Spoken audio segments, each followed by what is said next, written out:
Bem, certamente Deus já ministrou ao coração de vocês, né? Já ouviram a voz do nosso Senhor através daquilo que foi ministrado na reunião dos departamentos. A gente estava meditando ali sobre a história de Elias e a mulher, a viúva de Sarepta, né? Uma história muito rica, muito enriquecedora para o nosso coração, em que Deus usa um profeta no meio de um período de seca. E Deus prova tanto o profeta como também aquela viúva. Deus deixa secar os ribeiros, faz com que os ribeiros sequem. Eu imagino Elias sem ter o que beber, e qualquer pessoa diria, mas Deus fazendo isso com o profeta, aí tudo aquilo para que o profeta pudesse encontrar com uma viúva que estava para morrer. Uma viúva que não tinha mais o que comer, certamente comeria a última refeição e morreria. E Deus então encontra aquela viúva e faz um grande milagre, faz com que o azeite e a farinha se multipliquem até o dia em que voltaria a chover novamente, e não faltou alimento na vida daquela mulher e do seu filho. Com isso a gente vê o nosso Deus, irmãos, movendo os seus servos, que somos nós, né, muitas vezes secando os nossos ribeiros, para que a gente vá ao encontro daqueles que precisam da salvação, daqueles que precisam ser salvos da morte, né, como aquela viúva. Então, entendamos isso, porque se a gente não compreender que Deus está no controle da nossa história, a gente começa a murmurar e dizer, está tudo dando ruim, as coisas não deveriam ser assim, e Deus está o tempo todo fazendo a vontade dEle, como o diácono Joel colocou muito bem, controlando a nossa vida, controlando as circunstâncias que nos acontecem. Amém? Vamos ficar de pé e vamos fazer uma oração. Hoje nós iremos dar continuidade à lição de número 7, que é a lição que estamos trabalhando, né? O tema desse trimestre é a revelação, a doutrina da revelação, e hoje nós trabalharemos sobre um dos aspectos dessa doutrina, que é o cânon das Escrituras, do que se trata, e eu vou aqui expor para vocês, a gente vai conversar um pouco sobre ele, tá bom? Vamos orar? Meu Deus, diante da Tua presença, te pedimos agora que o Senhor nos ajude a entender, Pai, essa lição, a olhar para a Tua palavra e compreendê-la como a Tua revelação para a nossa vida. É por meio dela que nos enriquecemos espiritualmente, ouvimos da Tua parte a direção, a correção, o consolo. É ela que enche o nosso coração de alegria. E te pedimos nessa noite de nos dar luz para que possamos enxergar e não continuar em trevas aquilo que o Senhor aqui nos revela. Eu te peço assim, continua conosco, em nome do Teu Filho amado Jesus. Amém. Amém. Vamos abrir nossas Bíblias, meus irmãos, lá no Evangelho de João. Evangelho de João, capítulo de número 16. Pode desligar. Isso, agora sim. João 16, nós iremos ler do versículo 12 ao versículo de número 13. João, Evangelho de João, capítulo 16, versículos 12 a 13. Diz assim a palavra do nosso Senhor Jesus: Tenho ainda muito para lhes dizer, mas vocês não podem suportar agora. Porém, quando vier o Espírito da verdade, ele os guiará em toda a verdade. Ele não falará por si mesmo, mas dirá tudo o que ouvir e anunciará a vocês as coisas que estão para acontecer. Que Deus aplique a sua santa palavra em nossos corações. Os irmãos podem se assentar.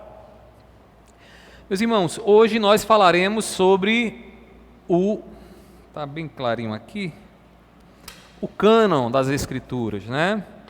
Deixa eu colocar aqui,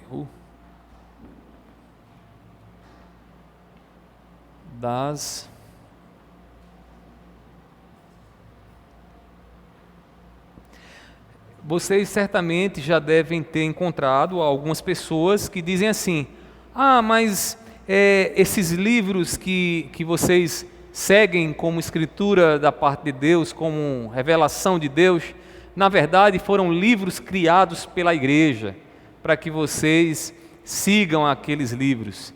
E aí muitas pessoas questionam, né? Muitas alegações existem e são feitas, né? Especialmente daqueles grupos que são hostis ao Evangelho, que não querem saber do Evangelho. E eles fazem perguntas que muitas vezes, se o cristão ele não está preparado, ele não está entendendo, ele não entende realmente como é a questão do cânon, como foi formado o cânon, ele pode ficar um pouco assustado e ter a sua fé, né, de certa forma, abalada ali por não saber responder conforme a doutrina, né? Então a gente vai tratar sobre 3 aspectos desse tema. Primeiramente, nós vamos aqui entender a necessidade do cânon. Do cânon, certo? Ou seja, por que é que nós precisamos de um cânon? E eu vou explicar já já o que é isso. Depois nós iremos ver no ponto 2 o quê? A formação do cânon. Então, como é que esse cânon ele foi formado? Será que foi a igreja que formou mesmo, né? A formação? Será que foram homens que disseram, não, vamos escolher esse daqui, e aí em concílio disseram, não, esse aqui é o que a gente vai seguir do cânon? E por fim, o que é que nós iremos ver? Por fim, nós iremos ver o cânon do Novo Testamento, né? Que é interessante, já adianto para vocês, que entre nós e os católicos não existe qualquer discussão acerca do cânon do Novo Testamento. Isso quer dizer que se você tem um vizinho seu, que ele tem uma Bíblia católica, você pode ler o Novo Testamento sem nenhum problema, porque eles vão considerar os livros do Novo Testamento iguais à coleção de livros, o cânon que nós consideramos. Então, a gente vai examinar um pouco mais de perto o cânon do Novo Testamento, né? E detalhe, embora seja aceito, né, os 27 livros do Novo Testamento como livros vindos da parte do Senhor, tanto por nós como pelos católicos, a formação desses livros, a coleção desses livros não foi algo tão simples assim. Houve algumas discussões, até porque algumas questões vão sendo entendidas no decorrer da história, no decorrer do tempo, tá bom? Então a gente vai trabalhar, nós vamos ver esses 3 aspectos aí, esses 3 pontos da nossa lição. E eu queria começar explicando para vocês o que é essa palavrinha aqui, o que é o cânon. Alguém pode dar uma pista? Só não vale dizer que é o cano da cozinha, lá que estourou ou coisa do tipo. Um cano de água, né? O cânon. Né? E aí, o que é o cânon? Vocês já ouviram falar? Já, certamente já, né? A gente já falou aqui outras vezes. Talvez você não lembre, mas o cânon diz respeito ao quê? Aos 66 livros que nós consideramos como livros que têm autoridade sobre a igreja. Lembre-se que na nossa revista nós estamos tratando sobre a doutrina da revelação. E na doutrina da revelação, como é que nós sabemos que Deus está falando no meio da igreja? Como é que a gente sabe que Deus está falando conosco? Através da palavra. A Bíblia Sagrada é o meio especial de Deus falar para nós, de forma a nos conduzir no caminho que Ele deseja e nos revelar a salvação que Ele tem para nós em Cristo Jesus. Fora disso, é possível encontrar essa mensagem? Não. Fora disso, nós já vimos aqui que na revelação geral, o que é que a gente encontra? A gente pode dizer, irmã Rosa, que temos um Deus poderoso, não podemos? A gente olha para o céu, para a terra, para a criação, para o nosso próprio corpo, para as pessoas com quem convivemos, e podemos ver ali algo de poderoso e de sábio. O Criador de tudo o que nós vemos é tudo isso. Mas nós não somos capazes de, olhando para a criação, chegar à conclusão de que como Deus nos salva. Como é que Deus nos salva? Vai lá para a praia de Cabo Branco, fica olhando lá a onda, admirando a grandeza daquele marzão, você nunca vai chegar à conclusão de como é que Deus, Ele te salva. Você pode chegar à conclusão de que Deus, Ele é poderoso, ele é sábio quando ele organizou as leis do universo, mas você nunca chegará à conclusão do amor que Deus tem por você e o que foi que ele fez por você se você não ler as Escrituras.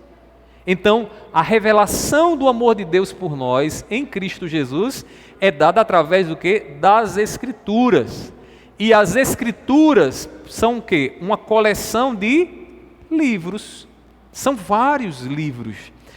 Certa vez eu conversava com uma aluna minha, lá da Escola de Pregadores, e ela dizia para mim: pastor, eu nunca tinha parado para pensar de que na Bíblia, os vários livros que ela tem, são livros que têm gêneros diferentes. Você já percebeu isso? São livros que têm gêneros diferentes. Nós temos cartas na Bíblia, né? A gente tem histórias na Bíblia, nós temos poesia e cânticos na Bíblia. Então, cada livro das Escrituras, ali tem lá a coleção, as poesias, os livros históricos, os livros proféticos, né? São livros que são gêneros diferentes. E o que é mais interessante aqui, e que a gente não pode deixar de observar isso, é de que uma vez que nós temos vários gêneros dentro das Escrituras, cada gênero tem uma forma de ler. Você lê um bilhete, Eliane, de Wilson, da mesma forma que você lê uma receita de uma feijoada? Por que não? Por quê? É romântico, né? E aí, uma vez que o bilhete de amor de Wilson é romântico, você sabe que as regras para entender aquele documento é diferente. Quando ele diz, olha, meu coração está em fogo, ele não está falando do fogo do fogão, né? Da combustão. Ele está dizendo que o coração dele está ardendo de amor por você. É um sentimento forte, né?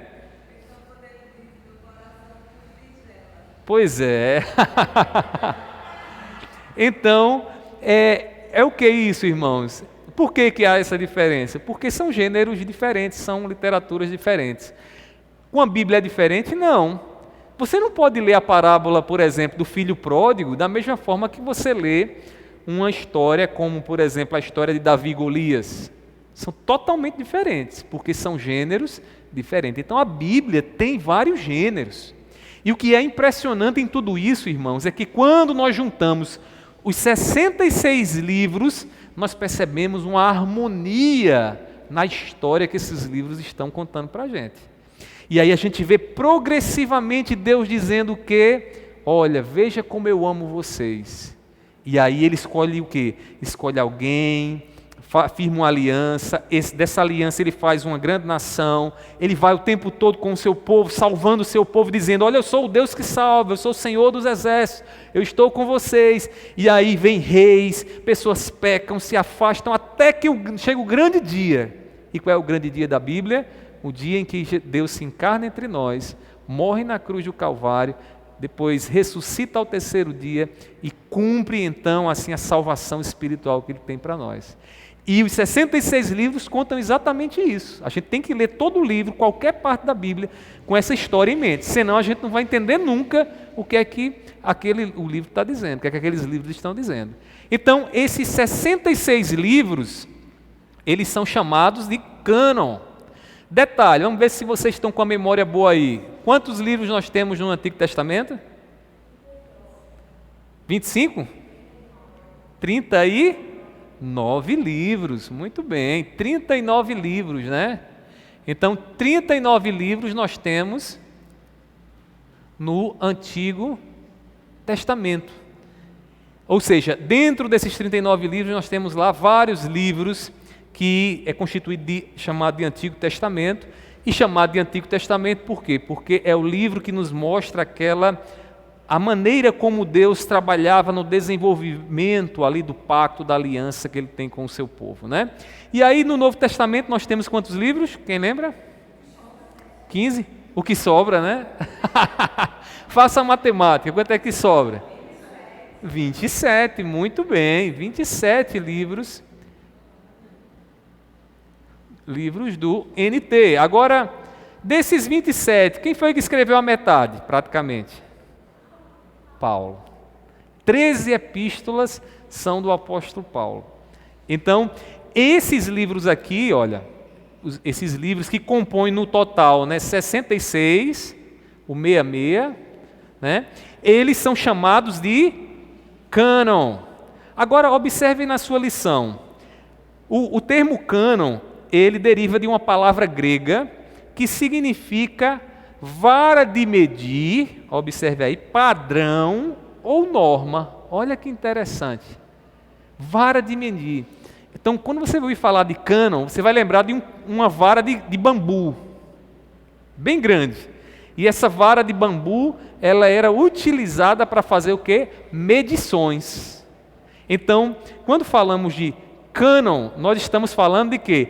De livros que têm autoridade sobre a igreja. Isso quer dizer o seguinte: o crente, ele quer saber qual é a vontade de Deus.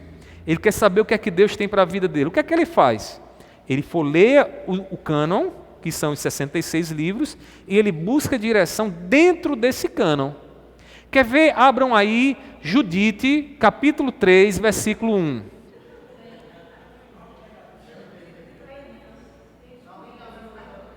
Judite, não tem não?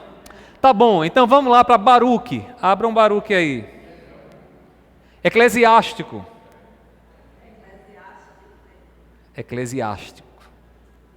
Esses livros são chamados livros apócrifos. E estes livros estão onde? Estão aqui, ó, no Antigo Testamento, só que detalhe, católico. Os católicos consideram esses livros como os livros que também traz instrução da parte de Deus para a igreja. Aí você diz, pastor, e por que é que a gente não considera esses livros como livros que têm autoridade sobre a igreja? Se vocês estudaram a lição, vocês devem lembrar. Sabe o que foi que aconteceu?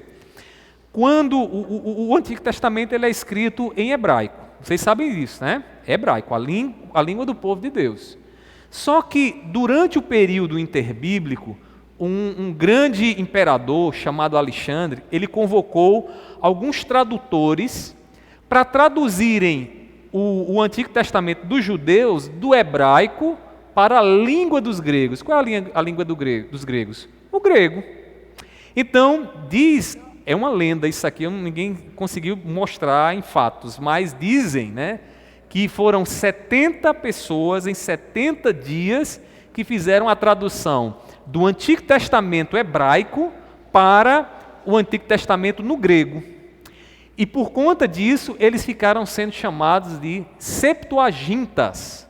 Ou seja, foram 70, septo, de 7, de 70, Septuagintas. Então, esses 70 pessoas, 70 tradutores que se empenharam em fazer essa tradução para o grego, eles gastaram 70 dias também, e por conta disso ficou chamado de Septuaginta. O que é a Septuaginta? A tradução do Antigo Testamento, do hebraico para o grego. Só que tem um probleminha. E qual é o problema? Quando eles fizeram essas traduções, alguns livros que na época, alguns grupos judaicos acreditavam e usavam esses livros como documentos históricos, também foram traduzidos. Então, o que foi que aconteceu?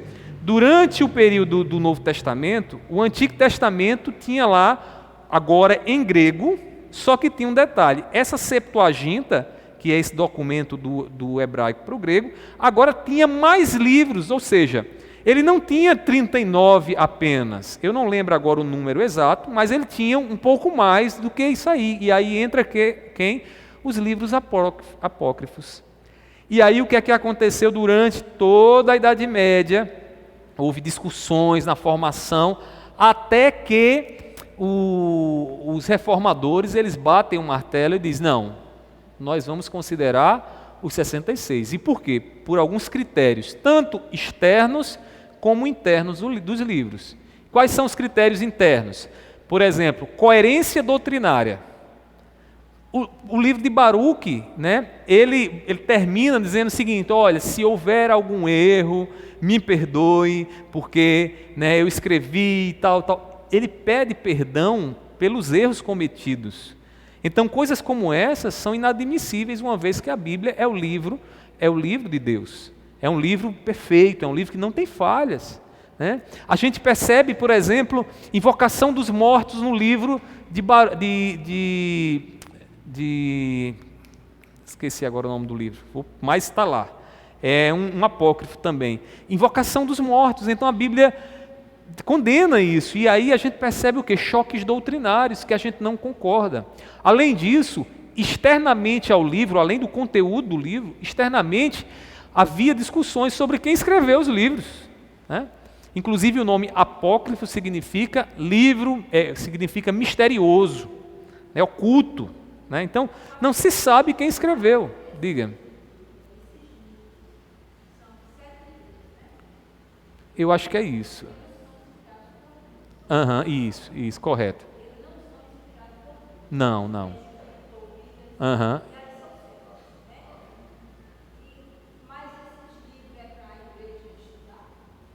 Não, para a gente não tem autoridade para a gente, não. A igreja não. Agora, pastor, eu posso ler por curiosidade? Pode. Inclusive tem algumas informações interessantes de cunho histórico, mas não como autoridade espiritual.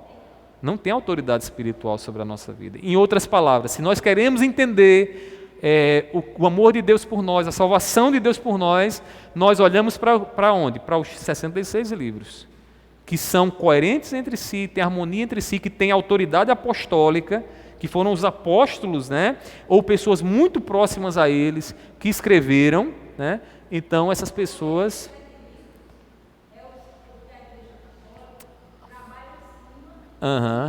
Para sustentar as doutrinas. Correto. Isso. Muitas doutrinas que são formuladas por eles têm base nos apócrifos, né? Esses livros, isso.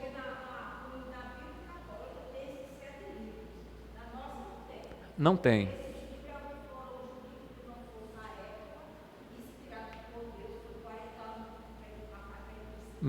Macabeus. É o livro de Macabeus que...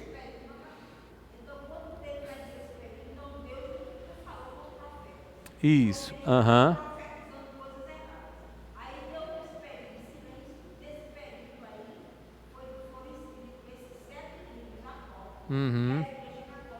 Considerou. Eles tomaram posse, como você está dizendo, por conta da tradução da Septuaginta. Foi. Não tem instrução para nós espiritual. Correto. Nós não consideramos os livros apócrifos como livros que têm autoridade para a gente. Isso quer dizer o seguinte: você quer saber como agradar a Deus, como viver para Deus, como viver fielmente a Ele, servindo ao seu Senhor, servindo ao seu Deus, o que é que a igreja faz? A igreja vai nos 66 livros. Esses livros aí, eles podem ter até informações históricas, mas não têm autoridade para dizer à igreja o que é certo e o que é errado, não. Então, essa é uma grande diferença. Agora, um detalhe.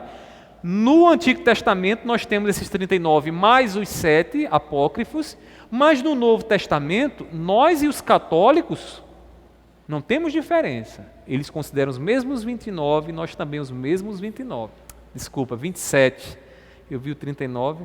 Obrigado. É para isso que a esposa deve acompanhar o marido, né? Nos lapsos. Hoje eu estava no seminário. Vocês acreditam que hoje, eu acho que minha mente deu um branco assim, que eu tive dificuldade para saber que se Senhor se escreve com NH. Eu parei, eu fiquei pensando, eu digo, meu Deus, deu um branco. Acontece, sabe a cabeça com muita coisa, 200 coisas na cabeça. Aí os alunos começaram a rir, eu ri também, aí eu comecei, tá vendo, é a idade, é a doideira chegando aqui em mim, né? Mas deu um apagão em mim assim, pum. Eu digo, estava lotado, o HD lotado, né? Mas acontece, né? Então assim, os 27, não é 29 não, 27. Muito bem, meu amor. Então, os 27. E aí os 27, tanto do Antigo como do Novo, nós consideramos. Então, o que é o cânon? São 66 livros que têm autoridade sobre a igreja. Se alguém chegar para você, olha, Judite, Baruque, Macabeus falou isso, aquilo outro. Não considere, desconsidere. E saiba responder por que nós não acreditamos. Tá certo? Que não confiamos nesses livros como livros que têm autoridade sobre a igreja. E aí, meus irmãos, a igreja protestante, ela, por crer na infalibilidade da Escritura, ela não crê na infalibilidade da igreja. Vamos explicar aqui o que é isso. Eu estou aqui nesse parágrafo, na segunda coluna da primeira página, no parágrafo 1, 2, 3, 4, lá no finalzinho, tá bom? Diz: a igreja protestante, por crer na infalibilidade da Escritura, não crê na infalibilidade da igreja.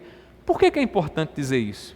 Porque as pessoas normalmente dizem assim: olha, estes livros que vocês têm, foi a igreja quem separou para vocês.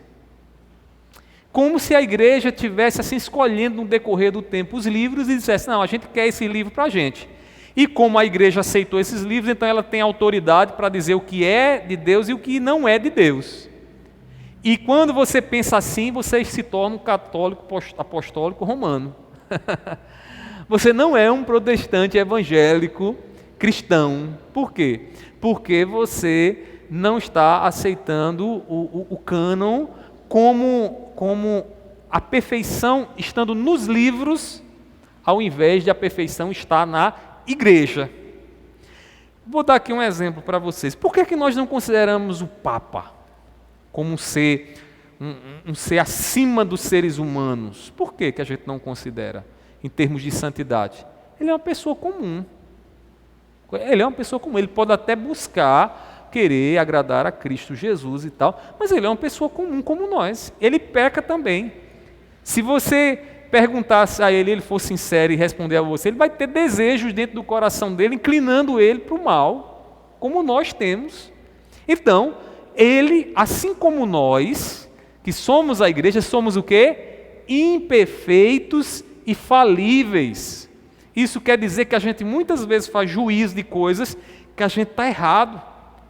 A gente que é congregacional, às vezes a gente toma decisões em assembleia que são completos equívocos.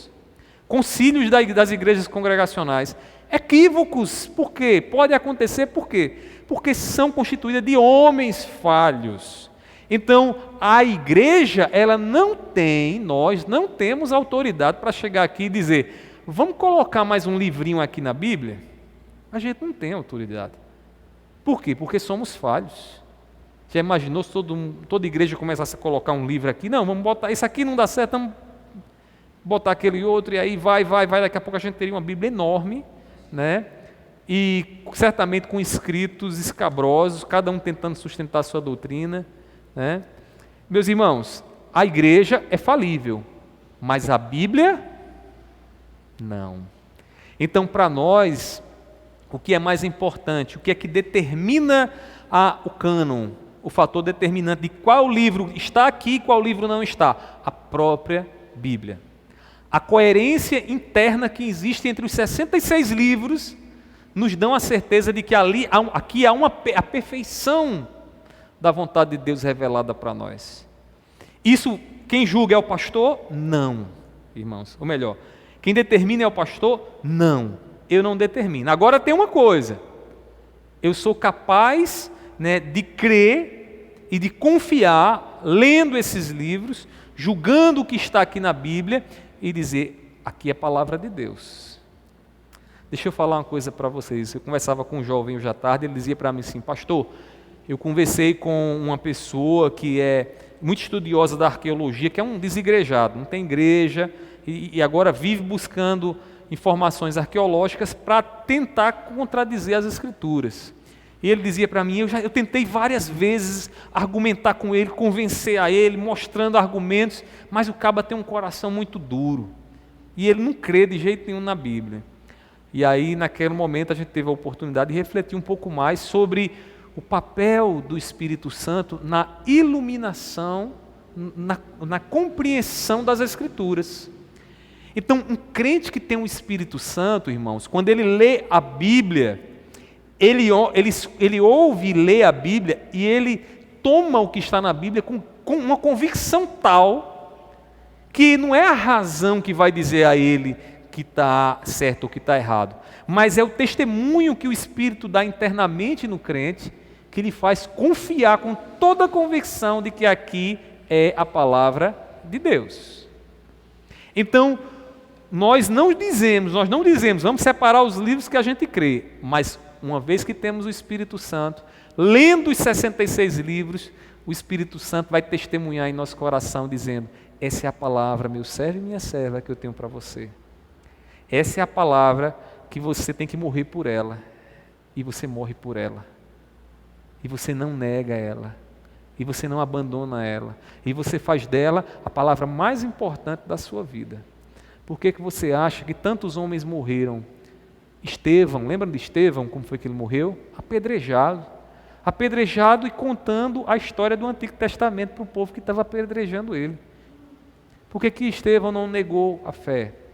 Por que Estevão não abandonou o que o livro diz? Porque o Espírito Santo atuava sobre ele, irmãos, e o Espírito Santo atuando sobre ele lhe deu uma convicção tal que ele não considerou, a sua vida mais preciosa do que a verdade que ele compreendeu nas Escrituras Sagradas.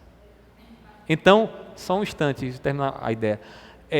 Sabe por que tem gente, irmãos, que não olha para a Bíblia, descrê, considera a palavra de Deus como segundo plano, passa a semana todinha, não lê a Bíblia em momento nenhum, não pega nem abre nela?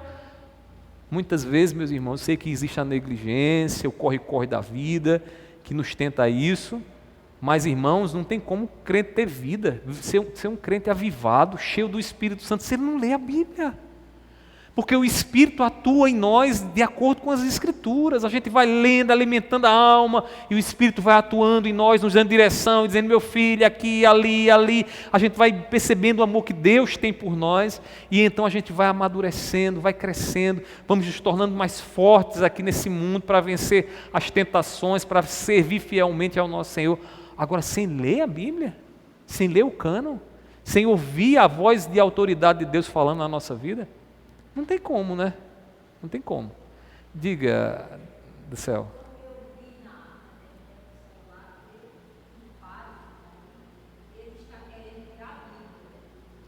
Uhum. Uhum.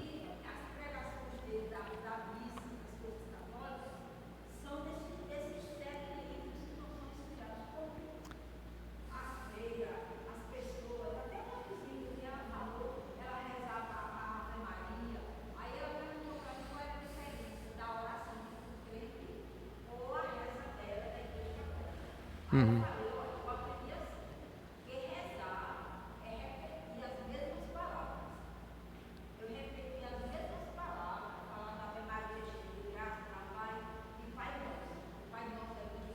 Uhum.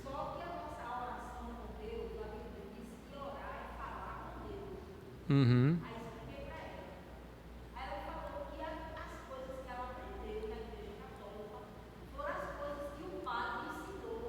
Corre, isso, é isso que ele faz. Isso. Aham. Aham. Aham. Pois é, a Igreja Católica faz isso, né? Agora, vamos ver se é isso que eu falei agora do Espírito Santo, é isso que a Bíblia ensina? Abram a Bíblia comigo, João, capítulo 16, versículo 13. Por favor, quem encontrou, leia. João 16, 13. O que é que diz aí?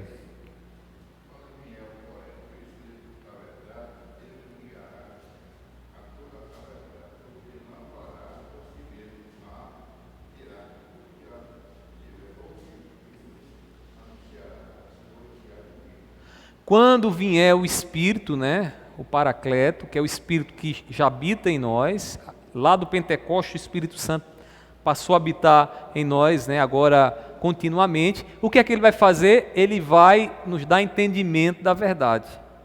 Então, é o Espírito que habita no crente, que faz com que ele leia as Escrituras e julgue as Escrituras e perceba que aqui está a palavra de Deus. Então, o que foi que aconteceu para que a gente chegasse a esses 66 livros? Além desses fatores que eu falei para vocês aqui, que denunciam a falha daqueles livros apócrifos, existe o testemunho do Espírito no coração, na vida, que olha, lê e diz: aqui é a verdade, aqui é a verdade. Aí depois você vai pensar na razão, né? Mas primeiramente você crê para entender, né? Você não busca entendimento para crer, você crê e Deus age em você, Ele dá entendimento, luz, compreensão para compreender a palavra. E aí, à medida que a gente vai lendo, a gente percebe que os 66 livros testemunham fielmente a verdade de Deus para nós. Entenderam, irmãos, como é que acontece? Agora, no Novo Testamento, será que era assim, já que os autores tratavam, né, a Bíblia? Veja o que diz aí Colossenses, capítulo 3, 16. Outro irmão já lê Mateus 22, 40. E aí, nesses dois textos, nós veremos o quê? Que o Antigo Testamento, ele já era considerado um cânon, lá na época de Jesus. E aí, veja o que diz, por favor. Colossenses 3,16.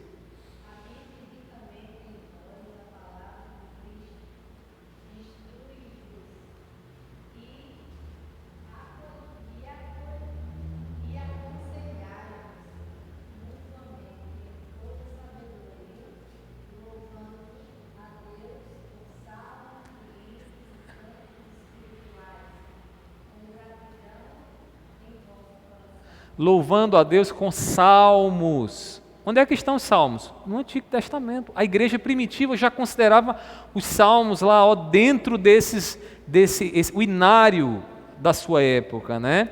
A Bíblia Sagrada. Veja o que diz agora Mateus 22, 40.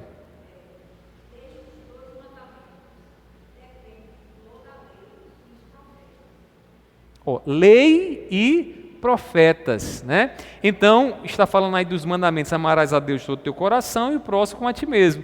E aí Jesus aponta para onde? Para a lei, que é a Torá, e os profetas, que são os livros históricos que nós temos ali dos profetas, né? Os profetas, maiores, menores, como conhecendo. Então, o Novo Testamento, no seu período, já olhava para os livros do Antigo e os consideravam como livros canônicos, né? Como livros que tinham autoridade sobre a igreja, né?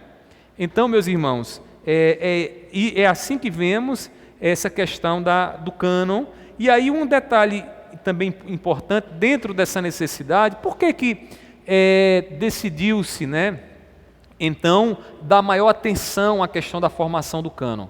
Existiu no período do Novo Testamento pós primeiro século, segundo século, né? Um indivíduo chamado Marcião.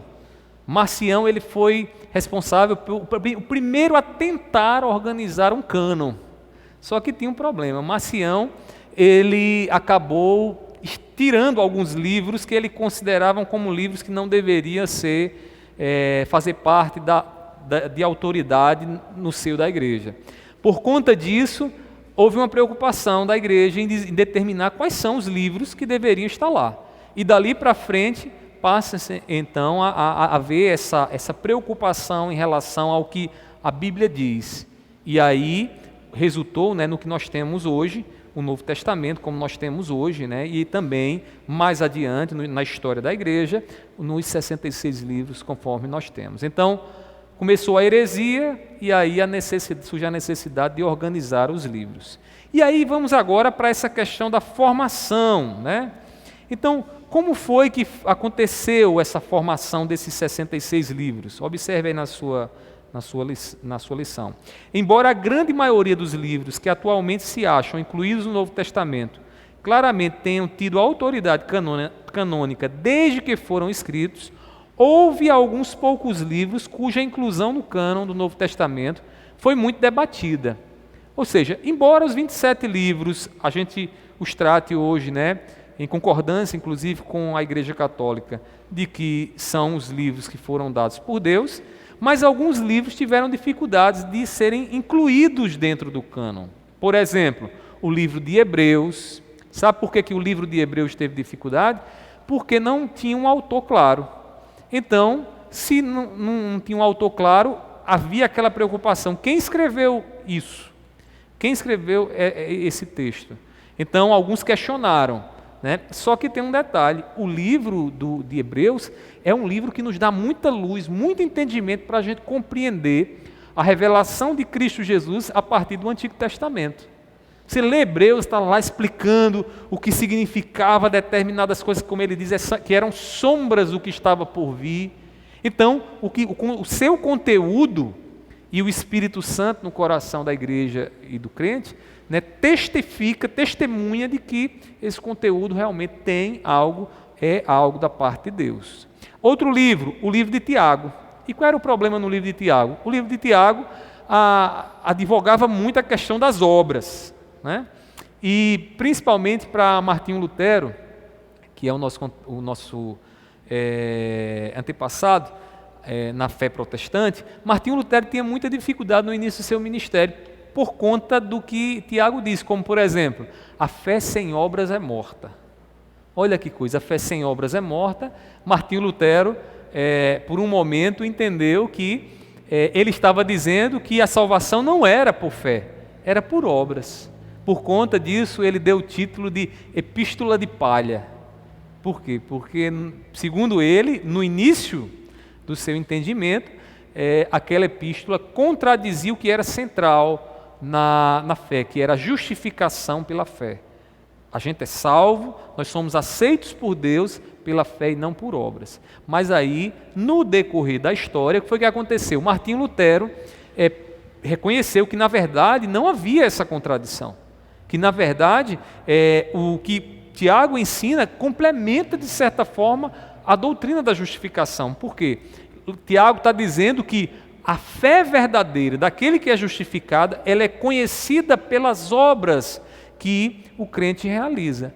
E se não há obras, essa fé não pode ser verdadeira. Então, não está se contradizendo.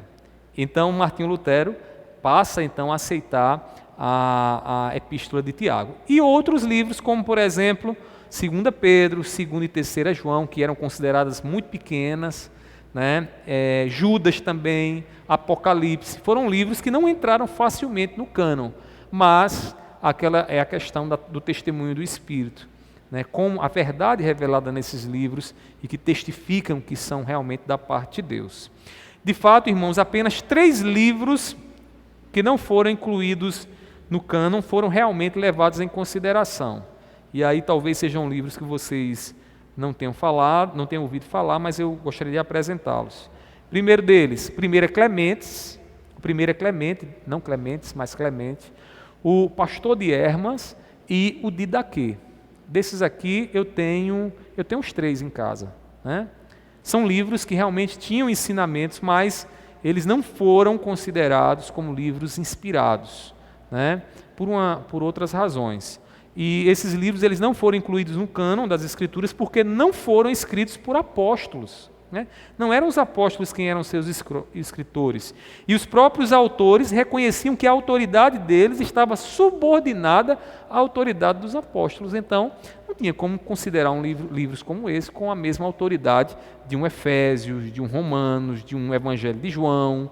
Então, eles foram desconsiderados. Mas, se você pegar eles e ler, eles são muito interessantes. Não para lhe doutrinar espiritualmente e ser determinante, ter palavra final na sua vida, mas para você conhecer um pouco mais dessa literatura, né, que faz parte do desenvolvimento da história. E aí, houve também as chamadas marcas de canonicidade. E aí essas marcas eu queria aqui apresentá-las a vocês. São 3, né? São 3 marcas que serviam como critérios, né? Para saber se de fato um livro ele deveria ser considerado aí como um livro parte do cânon. Qual é a primeira? Quem lê aí? Tem um número 1. A formação do cânon, aí tem lá o primeiro. Tinha... Alguém pode ler? Então, primeira coisa, tinha que ter autoria ou endosso apostólico. Em outras palavras, ou um apóstolo que seguiu Jesus deveria assinalar e dizer, foi eu quem escrevi, tal, ou deveria ter um endosso. O que é o endosso? Ser usado por um apóstolo, né, que o considerava como um livro que tinha autoridade. Então, se não passasse nesse critério, ele não poderia ser considerado um livro vindo da parte do Senhor. Tá bom? Lembrando que Jesus não escreveu nenhum livro, viu? Jesus não escreveu nenhum livro. E os apóstolos, sim, escreveram, foram responsáveis por escrever aquilo que ouviram, né, aquilo que entenderam da parte de Cristo Jesus. Por isso que a nossa fé está fundamentada no ensino dos apóstolos, né? Os apóstolos, é o fundamento lá da nossa fé. Segundo, o que é que diz? Qual é a segunda marca?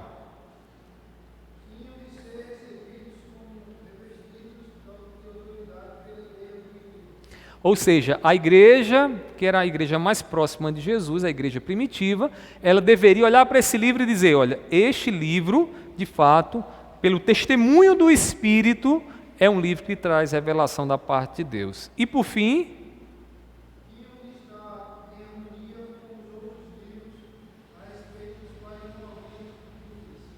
ou seja, um livro que revela uma verdade, um princípio eterno, e um outro livro que surge dizendo ser canônico, mas contradiz essa verdade claramente revelada, ele deveria ser abolido, deveria ser tirado, afastado do cânon, ele não tem autoridade. Por quê? A Bíblia é um livro que tem um único autor. Qual é o autor maior da Bíblia?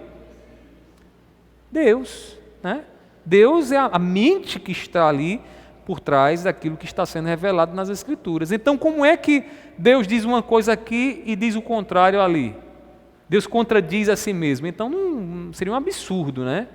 E aí, os livros que aparecessem, que tivessem esse tipo de contradição, eles acabavam sendo rejeitados, não considerados como sendo parte do cânon. Tá bom?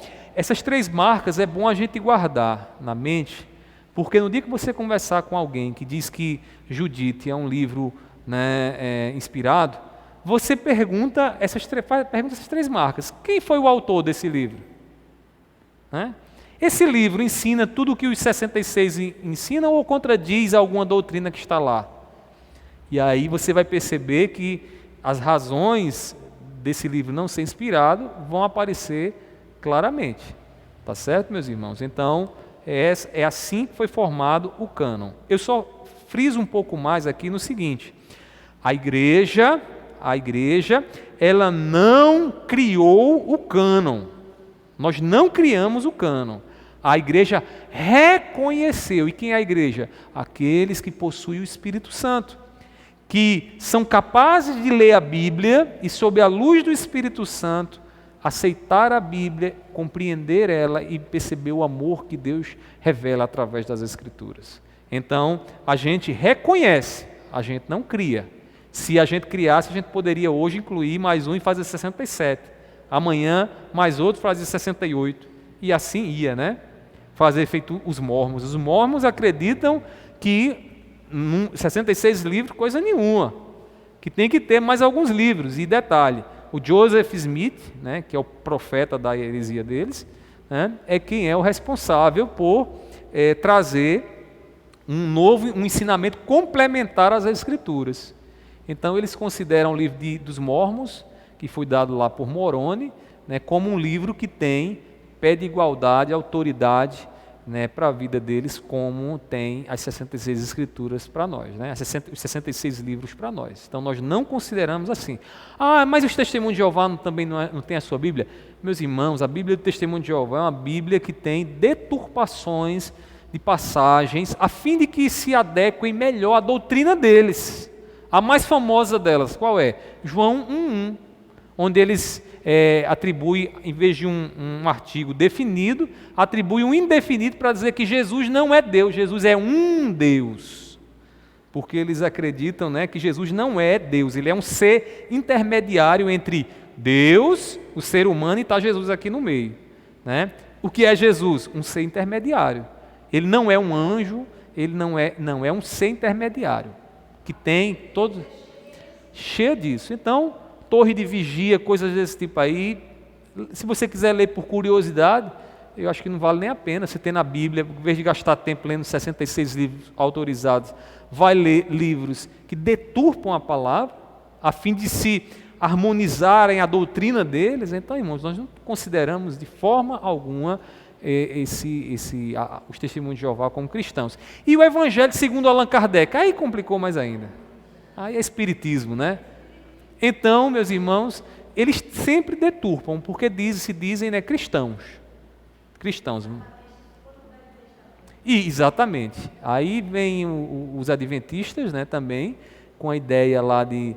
E sua profetisa, né, Ellen White, que traz revelações novas e são colocadas como sendo revelações que têm peso de autoridade sobre a igreja, como a Escritura ensina. E eles ficam lá atrás, né, inclusive frisando bastante o sétimo dia, né, como ali uma evidência que deve ser dada de que realmente você é salvo, se você guardar o sétimo dia. Né? E aí o sangue de Jesus, para que serviu? Né? É preciso ter o sétimo dia também. Então, meus irmãos, para a gente encerrar, vamos agora frisar no cânon, certo? No cânon, para a gente fazer o encerramento. E aí, meus irmãos, observe aí no terceiro ponto, não há controvérsia entre nós e os católicos, né, sobre o cânon do Novo Testamento. No entanto, místicos e espiritualistas, como também uma parte da mídia, costuma dizer que a igreja escondeu uma boa parte do ensino cristão ao não colocar no cânon vários escritos antigos, como, por exemplo, o Evangelho de Tomé, que supostamente narra a vida de Jesus dos 5 aos 12 anos. Por isso é bom verificarmos como foi reconhecido o cânon do Novo Testamento. Já viram isso? Essa história do Evangelho de Tomé? Tem uma parte que diz que Jesus, quando era na sua adolescência, ele gostava de brincar nos ribeiros, né, dos rios, às margens dos rios. E a brincadeira preferida dele era pegar barro, né, pegava o barro lá que ficava ali no ribeiro, e ele amassava o barro e soprava o barro e se transformava aquele barro em passarinho.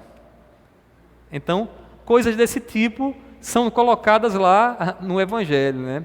Que detalhe, é curioso porque assim nós não temos nos 66 livros, é engraçado, né, Axa? Brincando, né, fazendo isso, né? Então, assim, ele brincava disso, às vezes tinha umas brincadeiras, né, usando os poderes sobrenaturais dele na adolescência, sabe aquele adolescente rebelde, né, cheio de poder para fazer tudo. Então, você imagina aí o autor com toda a sua criatividade colocando isso em Jesus, né? E aí, não só por isso, mas por outros fatores, a gente percebe que esses livros não tinham autoridade. E aí, a mídia diz, olha, vocês estão com 66 livros, né? Ou 71 livros, né? Porque vocês não sabem daqueles que ficaram escondidos na história. E livros como esse são trazidos como uma revelação dos 15 anos, dentro dos 9 a 15, dos 5 aos 15 anos ou 12 anos de Jesus. Né? O que é que ele fazia? Meus irmãos, os autores do Novo Testamento, eles citaram uns aos outros, reconhecendo a autoridade dos seus escritos. E este é um argumento que a gente utiliza para a gente mostrar o que? A harmonia entre os 66 livros. Eles não se contradizem. Quando um autor cita o outro, existe ali uma única mente trabalhando e dando entendimento e lançando luz para uma compreensão melhor do que Deus está fazendo em Cristo Jesus. Né? Paulo, por exemplo, ele cita Lucas como escritura. Quer ver? Veja o que diz aí 1 Timóteo, capítulo 5, 18. E outro irmão, por favor, lê 2 Pedro 3, 16.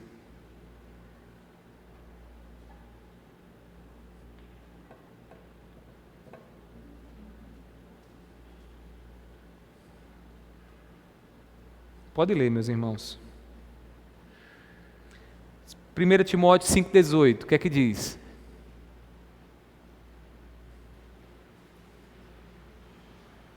Amém? Olha que isso é um sinal ruim.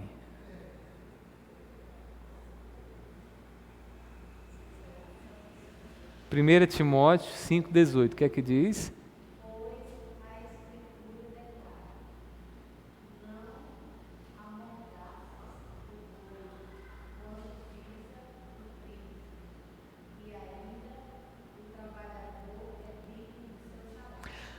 Esse texto que Paulo está utilizando aí, irmã Rosa, é um texto do Antigo Testamento. Olha só, Paulo utilizando o Antigo Testamento como autoridade sobre a igreja. Então perceba que os autores eles vão fazer o que? Eles vão fazer essas citações entre eles, né, sempre mantendo o que? A unidade, não contradizendo um ao outro. Por favor, 2 Pedro 3,16, o que é que diz?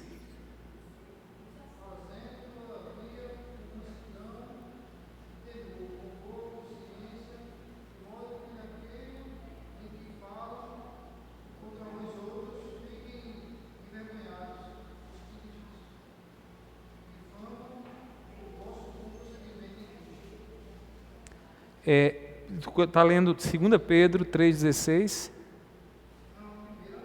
Sim, segunda. O que é que diz aí?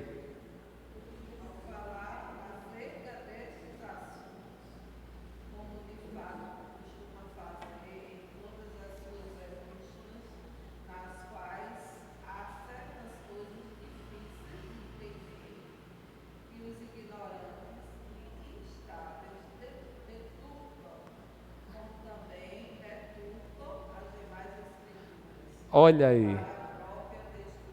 Deturpam as demais escrituras. Pedro está falando de quem? De Paulo.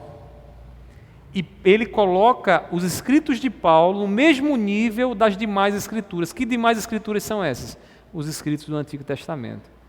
Então, perceba que na mentalidade, na mente dos autores bíblicos de Pedro aqui, o que Paulo diz é a palavra de Deus, tanto quanto o Antigo Testamento. Então, nós consideramos os escritos de Paulo autorizados, inspirados por Deus, porque além de darem provas no seu conteúdo de que realmente elucidam, dão entendimento da palavra, do que Deus está revelando, né, como por testemunho do Espírito, ele também é considerado pelos próprios apóstolos como sendo livros que têm autoridade da parte de Deus. Então, meus queridos irmãos, esses livros, eles foram aceitos, alguns com mais facilidade, outros tiveram uma certa dificuldade, como eu já falei para vocês, Hebreus, Tiago, 2 Pedro, né? 2 Pedro, havia dúvidas, né, se a carta havia sido realmente escrita por Pedro, então por conta disso demorou um pouco a ser aceita. Já o 2ª e 3ª João, pelo seu tamanho e também por serem desconhecidas de várias igrejas, acabou sendo um pouco mais demoradas. Judas também por citar literatura que não era inspirada, né? O livro de Jabes, eu acho que é de Jabes, que ele faz uma citação. Apocalipse também, né? Que acabou sendo associada a uma heresia do primeiro século, que era chamado de montanismo. Montanismo recebeu esse nome do seu profeta, Montano, que dizia que agora estava chegando o fim de tudo, e por isso os cristãos deveriam se purificar, e aí ele dava uma série de práticas ascéticas que deveriam ser realizadas, né, para que a igreja pudesse ser aceita, né? E por conta disso, com esse envolvimento na escatologia no final dos tempos, alguns acreditavam que o livro de Apocalipse tinha relação com essa seita, e por isso tiveram uma certa relutância de aceitá-lo imediatamente, mas com o passar do tempo, e como eu disse a vocês, acima de tudo, pelo testemunho do Espírito, né, pela igreja, olharam para o livro de revelação, que é Apocalipse, e o aceitaram como revelação da parte de Deus. Amém, meus irmãos? Então, só para a gente encerrar, a igreja criou o cânon, irmãos? Sim ou não? Não ou sim? A igreja criou o cânon? Os 66 livros? Não, Axa?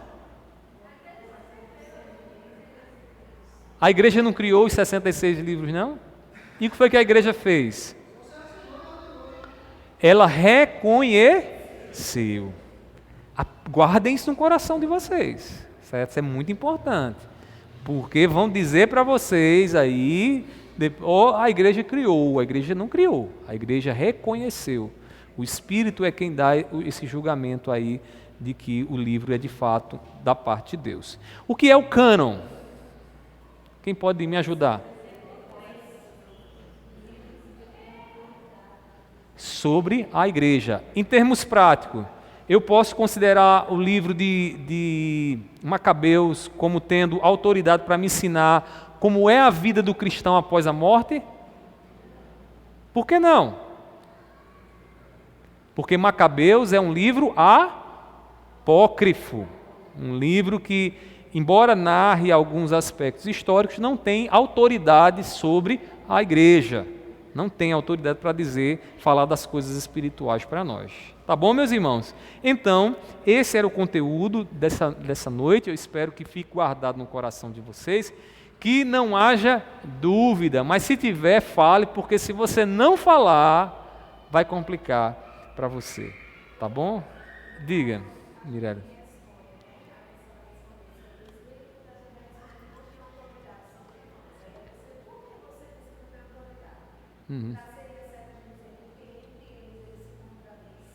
Isso. Você pode dizer, tem vários fatores, né? Você pode dizer, porque esses livros não carregam em si a perfeição de Deus, porque tem erros, porque esses livros não têm a mesma doutrina, não são harmônicos entre a mesma doutrina, esses livros não têm como autores, né, que autentique eles, autores que viveram com os apóstolos, foram endossados pelos apóstolos ou foram apóstolos, né? Ou seja, lendo esse livro, o Espírito Santo, ele não nos faz confiar neles como livros que têm autoridade, voz de Deus para o nosso coração. Então, a gente pode usar vários argumentos, Mirella. Deu para entender? Muito bem. Mais alguma pergunta, irmãos? Se não, vamos ficar de pé, vamos orar. O relatório da EBD está aí? Está aí, Wilson? Só o das ofertas, né? Não, mas aí se for só das ofertas, deixa aí, depois a gente vê como é que vai ficar, que aí também tem que fazer as cadernetas, né? Para esse ano, é novo ano, a gente está mais em 2022, né? Então a gente está em 2023. Vamos orar. Meus irmãos, amanhã nós estaremos celebrando ao nosso Deus, ao nosso Senhor. Já adianto para vocês, eu tenho 2 avisos para dar para a igreja, que são muito importantes. O primeiro é com relação ao abaixo-assinado. Nossa igreja está mobilizando um abaixo-assinado, juntamente com a comunidade, para a gente providenciar uma lombada aqui para essa via aqui. Essa semana que passou, eu estava conversando com alguns irmãos da igreja, mais acidentes têm acontecido, irmãos, crianças sendo atropeladas, idosos, e a gente basta ficar um minutinho aí na frente que você vê que o povo vem doido ali de cima de Cruz das Armas. Então, nós tivemos a assembleia quarta-feira e ficou decidido que a gente vai fazer uma abaixo-assinada. Eu queria pedir aos irmãos que vocês assinem e coloquem o documento, bota lá o RG ou o CPF, porque a gente vai levar esse documento lá para a CEMOB e solicitar eles essa redução aí. Pedro já confeccionou, está tudo bonitinho, aí amanhã eu vou trazer e a gente vai passar aí umas 2 semanas colhendo assinaturas aí para a gente poder fazer isso aí, tá bom?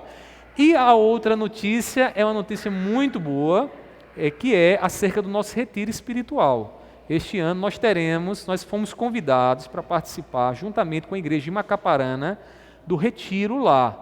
Então, eles já mandaram para nós o orçamento e nós estamos aí estudando a possibilidade de irmos.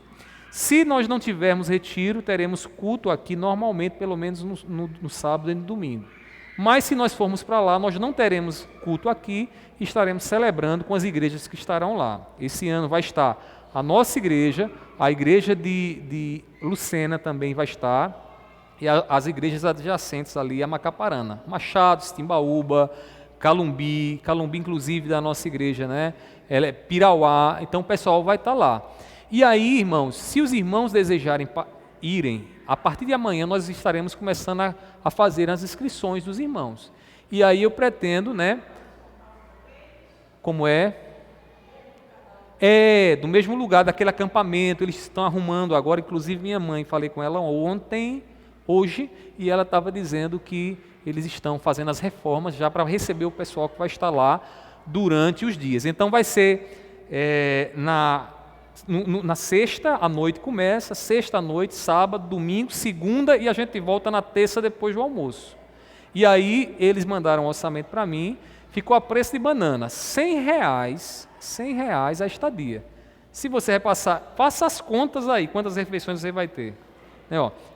Sexta à noite, 3 no sábado, 3 no domingo, 3 na segunda, dá o quê? 10, 2 na 12. 12 refeições a R$ 100.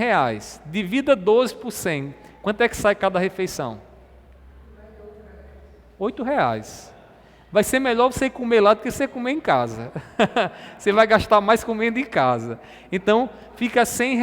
Agora, detalhe, a questão do transporte, a gente depende da quantidade de pessoas que vão. Se a gente tiver, por exemplo, a lotação de um ônibus, a gente aluga aquele ônibus que a gente foi para Lerolândia, já falei com o dono, ele disse, pastor, precisando, manda as ordens. E se não for o ônibus todo, a gente pode alugar um ônibus menor, e se for um número ainda reduzido, tem a Kombi da igreja, que a gente pode ir também na Kombi da igreja, tá bom?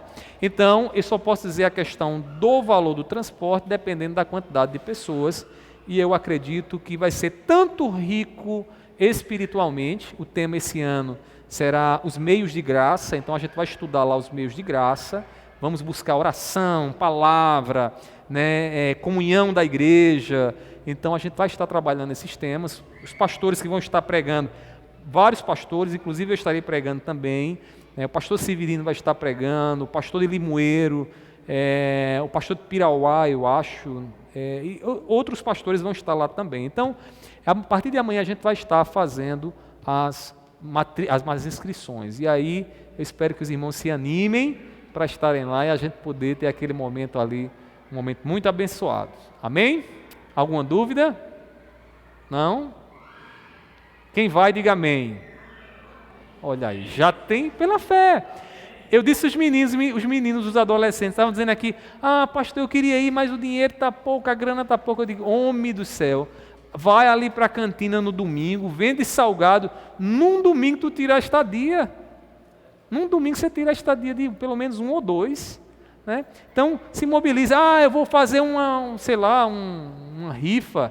Né? Quem não tem um dinheirinho aí que possa fazer, tirar logo, se mobiliza. O ano passado teve muita gente, o ano que a gente foi, muita gente trabalhou e tirou todo o dinheiro só em cantina ali. Né? Então, os irmãos que querem ir aí não têm condições agora, mas trabalhando conseguem, façam isso. Façam brechó, também brechó rapidinho vocês conseguem. E se quiserem uma dica para vocês não gastarem nada, fale com Edivânia, esposa de Fabiano, que ela tem uns canais lá que ela consegue rapidinho muita coisa para a gente fazer brechó. Então você faz, num brechó que você coloca, você tira R$200, R$300, porque é barato e as coisas também que ela passa são boas, né? Então, fica aqui as sugestões, eu quero ajudar todo mundo para a gente levar o maior número possível, tá bom? Vamos orar? Amém?